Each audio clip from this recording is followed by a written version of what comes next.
کہتے ہیں ایک طوطا طوطی کا گزر ایک ویرانے سے ہوا۔ ویرانی دیکھ کر طوطی نے طوطے سے پوچھا کس قدر ویران گاؤں ہے؟ طوطے نے کہا لگتا ہے یہاں کسی الو کا گزر ہوا ہے۔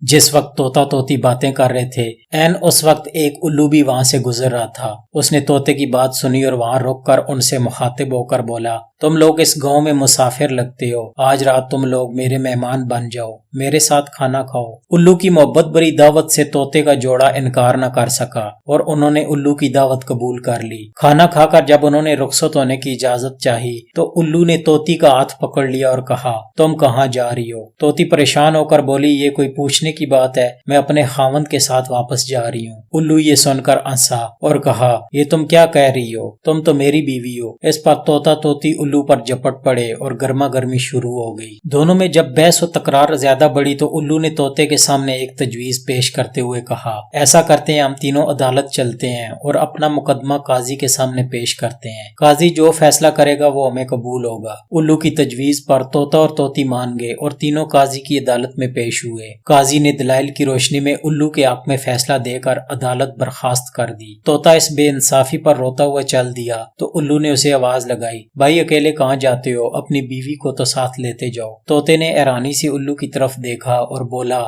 اب کیوں میرے زخموں پر نمک چھڑکتے ہو؟ یہ اب میری بیوی کہاں ہے؟ عدالت نے تو اسے تمہاری بیوی قرار دے دیا ہے۔ الو نے طوطے کی بات سن کر نرمی سے بولا نہیں دوست، طوطی میری نہیں تمہاری ہی بیوی ہے۔ میں تمہیں صرف یہ بتانا چاہتا تھا کہ بستیاں الو ویران نہیں کرتے، بستیاں تب ویران ہوتی ہیں جب ان سے انصاف اٹھ جاتا ہے۔